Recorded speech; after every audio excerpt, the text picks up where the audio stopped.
उत्तर प्रदेश के रामपुर में दबंगों ने युवक की जमीन पर अवैध रूप से कब्जा किया। कब्जा मुक्त कराने में स्थानीय प्रशासन विफल दिख रहा है। उत्तर प्रदेश के जनपद रामपुर में योगी सरकार के मंशा पर कुछ दबंग युवक पानी फेरते नजर आ रहे हैं। विगत 9 महीने से पीड़ित युवक लालता प्रसाद गंगवार अपनी जमीन को कब्जा मुक्त कराने के लिए अधिकारियों के दफ्तरों के चक्कर लगा रहा है। इसके बावजूद भी आला अधिकारियों पर कोई असर नहीं पड़ रहा। इस दौरान लालता प्रसाद ने बताया कि आज के लिए अधिकारियों ने पैमाइश करने के लिए आदेश दिए थे और नोटिस भी भेजा था, लेकिन अधिकारियों ने आज भूमि की पैमाइश नहीं की। जब इस संबंध में मिलक के अधिकारियों से संपर्क साधने की कोशिश की गई तो कई बार फ़ोन करने के बाद उन्होंने फ़ोन रिसीव किया और मिलक बुलाया। उन्होंने कहा कि पैमाइश को कुछ दिन के लिए रोक दिया गया है। उधर एक समाज सेवी लालता प्रसाद गंगवार का कहना है कि अधिकारियों के दफ्तरों के चक्कर लगाते हुए 1000 रुपये बर्बाद हो गए, उसके बावजूद भी मुझे इंसाफ नहीं मिल रहा है। अब मेरा भरोसा तहसील प्रशासन से उठ चुका है। अगर मुझे इंसाफ नहीं मिला तो मैं आत्मदाह कर लूँगा। उत्तर प्रदेश के रामपुर की यह खास खबर, जहां पर दबंगों के कब्जे से जमीन छुड़ाने की लगातार मांग की जा रही है और पीड़ित युवक लगातार परेशान है।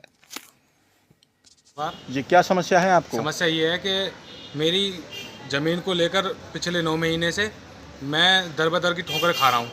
मतलब लेकर डीएम साहब से नीचे के स्तर के अधिकारी तक मैंने कई बार कोशिश की कि मेरी ज़मीन मुक्त हो जाए, मेरी ज़मीन मुक्त हो जाए। मैंने हर जगह विज्ञापन दिए मगर कोई सुनने के लिए मेरी तैयार नहीं है। आज मैंने धारा 24 में फाइल डाली थी तो उसमें आज मुझे तारीख मिली कि आज पैमाइश होगी, आपकी पक्की पैमाइश। आज 11 बजे का समय था। नोटिस हमारे घर गए थे, हर किसान के घर गया था नोटिस डाक द्वारा, मगर आज भी अधिकारियों ने नहीं सुनी। आज मुझे कई बार मैंने फ़ोन लगाया मगर नहीं रिसीव किया। फिर एक फ़ोन रिसीव किया, बोले यहाँ मिलक आ जाओ, तो मिलक आ गया मैं। तो मिलक आए थे आप, तो उन्होंने क्या कहा आपसे? उन्होंने कहा ये कि कोई टाल बड़ाई कर दी। उन्होंने कोई बात मुझे साहब से बताई नहीं। मतलब स्पष्ट रूप से आपको कोई आश्वासन मिला नहीं अभी। कोई बात नहीं बताई। कौन अधिकारी हैं? किसने बुलाया था आपको यहाँ पर? मुझे बुलाया था। फ़ोन तो रिसीव करते ही हैं मगर जो कानून गोए हैं फरासत अली खान जी, उन्होंने उसमें कुछ प्रॉब्लम बता दी। उन्होंने टाल बलाई में कोई कागज़ में कोई कमी रह गई कि अब दोबारा नोटिस जारी होंगे तब पक्की पैमाइश होगी। क्या लगता है आपको? हमें तो लगता नहीं कि प्रशासन हमारी ज़मीन मुक्त करा पाएगा, क्योंकि तहसील प्रशासन से आपको भरोसा उठ चुका है? बिल्कुल तहसील प्रशासन से भरोसा उठ गया, क्योंकि 9 महीने हो गए। 9 महीने में मैंने कम से कम बता रहा हूँ तो 10-15 हज़ार रुपये का पेट्रोल फूंक चुका मैं।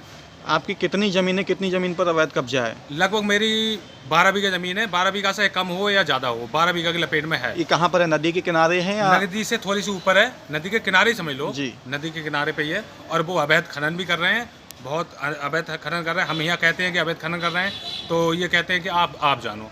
लेकिन सरकार ने तो अवैध खनन पर रोक लगा रखी है, उसके बावजूद भी खनन क्यों हो रहा है उसमें? तो उसमें कुछ मिली भगत होगी ना। अगर मिली भगत से तो अवैध खनन हो नहीं सकता। हम कहते हैं यहाँ अधिकारियों से कि अवैध खनन हो रहा है, रुकवा दो हमारा अवैध खनन, तो वो कहते हैं कि भाई ये तो आप जानो। आप रामपुर खनन अधिकारी के पास भी गए थे एक बार, उन्होंने क्या आश्वासन दिया आपको? उन्होंने भी यही आश्वासन दिया कि हाँ हो जाएगा। सब अधिकारी यही कह रहे हैं कि हो जाएगा। आज 9 महीने हो गए, 9 महीने से दर बदर की ठोकरें खा रहे हैं। अभी तक तो कोई सुनने ये अवैध खनन कौन कर रहा है? अवैध नाम है उसका? अवैध खनन करने वाला है हर केस के परिजन। कहाँ रहते हैं ये लोग? ये जिबाई रहते हैं। हम गांव मोहम्मद नगर नानकार में रहते हैं। हमारा ही रकबा आता है वो, मगर हमारे कुछ समय पहले नदी में कट गई थी ज़मीन। चलिए, बहुत बहुत धन्यवाद।